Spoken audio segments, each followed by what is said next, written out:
রাধে রাধে বন্ধুরা, আজকে উৎপন্না একাদশী, তাই 12টা পর্যন্ত উপোস ছিলাম। তারপর ভাবলাম একটু সবজি রান্না করি।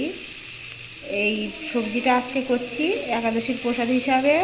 এখানে একটা পেঁপে কুচি করে কেটে দিয়েছি, 4টে আর ছোট ছোট আলু কুচি করে কেটে দিয়েছি, আর একটা গাজর টুকরো করে কেটে দিয়েছি, আর একটা টমেটো আর 3টে কাঁচা লঙ্কা নিয়েছি।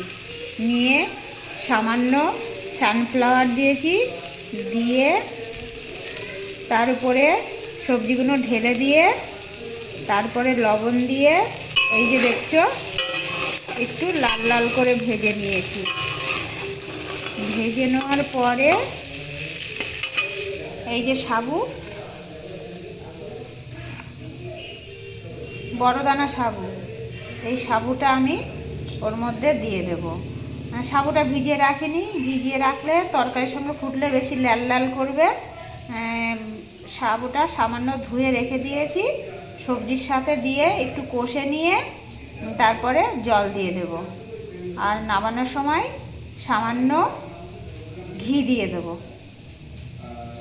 ততক্ষণ এই সবজিগুলো সিদ্ধ হোক আর আমার রান্নাটা কমপ্লিট হোক, তারপর আমি তোমাদেরকে দেখাচ্ছি। এ দেখো, সাবুটা দেওয়ার পরে মোটামুটি একটু কষিয়ে নিয়েছি। এইবার এর মধ্যে আমি এই তুলসী পাতা দিয়ে দিলাম। আর এই তুলসী পত্র যদি না দিই তাহলে এটা আমরা সেবা করতে পারবো না, ওই জন্যে এর মধ্যে একটা তুলসী পাতা দিয়ে দিলাম।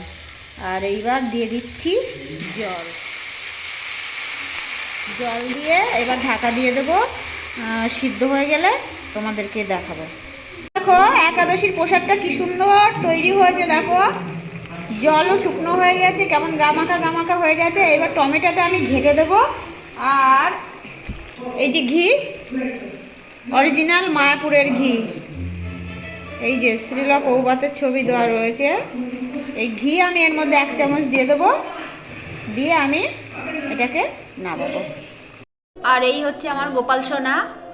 আজকে সকালে কলা দিয়ে ভোগ দিয়েছি, আর এই সাবুর সবজিটা করলাম। হরে কৃষ্ণ। এই আমার সাবু দিয়ে সবজি রেডি হয়ে গেছে। যেটা সত্যি কথা, একাদশী অনেকেই করতে পারে, কিন্তু না খেয়ে থাকতে হয় বলে অনেকে করতে পারে না। অনেক বয়স্ক মানুষ আছে, অনেকের ওষুধ খেতে হয়, ওই জন্য না খেয়ে একাদশী করাটা সম্ভব হয় না। যাদের পক্ষে না খেয়ে একাদশী করা সম্ভব হয় না, তারা যদি একাদশী করতে যায় তাহলে এরকম সাবু দিয়ে সবজি তৈরি করে সেবা করতে পারে, তাতে কোনো অসুবিধা নেই।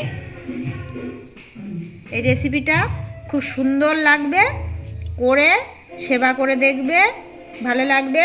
আর লাইক, কমেন্ট, শেয়ার, সাবস্ক্রাইব অবশ্যই করবে। রাধে রাধে, হরে কৃষ্ণ।